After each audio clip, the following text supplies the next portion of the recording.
with Tim Donner. Well, all 435 seats in the U.S. House of Representatives will be up for grabs in November's midterm elections, but there's only a few that the Democrats are heavily targeting in their quest to pick up the 24 seats they'll need to gain control of the House.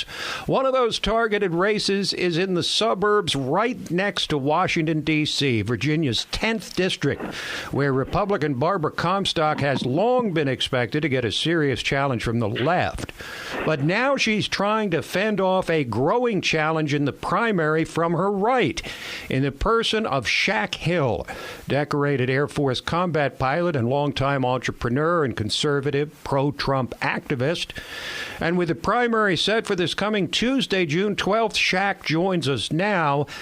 And Shak, I wasn't sure what kind of chance you'd really have against the political machine that is Barbara Comstock. But it's now obvious she views you as a real threat, evidenced by the negative ad campaign she's unleashed against you, which is one of the most vicious I've seen in a long time. And I've seen a lot of them over the years. I'm not going to ask you to specifically refute the charges she makes because I've looked into them and they're scurrilous and misleading. In fact, you've said you plan to sue her over this ad campaign. But I am going to ask you what the scorched earth tactics reveal, not just about the incumbent you're running against, Barbara Comstock, but the Republican establishment in general. Well, Tim, it's always good to be with you and your listeners, but I tell you what it reveals. It reveals a failed way of governance and legislating.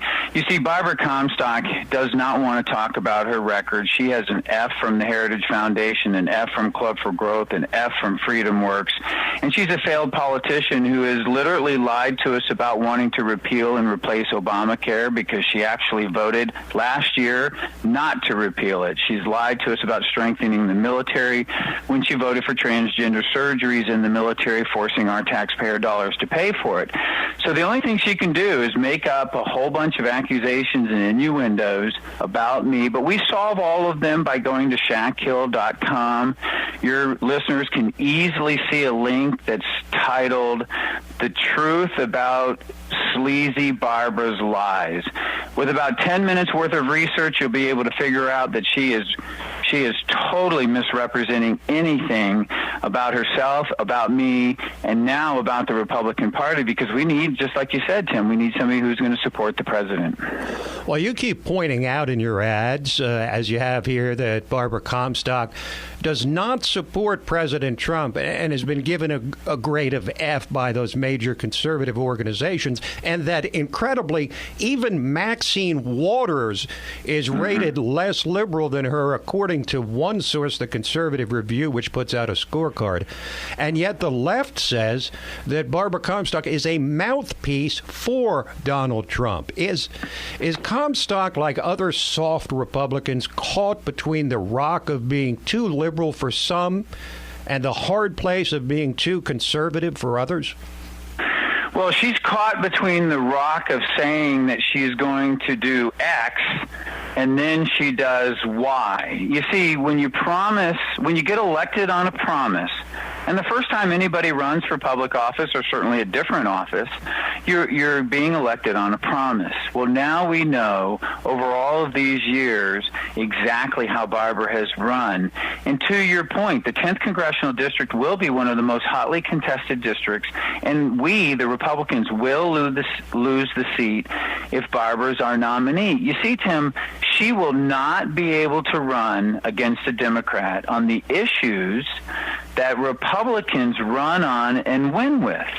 So she won't be able to run on repealing Obamacare because she voted not to repeal it. She won't be able to run on keeping the federal government in check on its spending because she's voted to blow up all of the budgets and the spending. She won't be able to run on immigration because she's pro-DACA, she's anti-extreme vetting, and she funded sanctuary cities. So these are the issues that Republicans will need to run on in the 10th Congressional District in order to win and keep the seat red. And she won't be able to do that. And she's put her own self in between this rock and a hard place. Now, you are running in a blue district.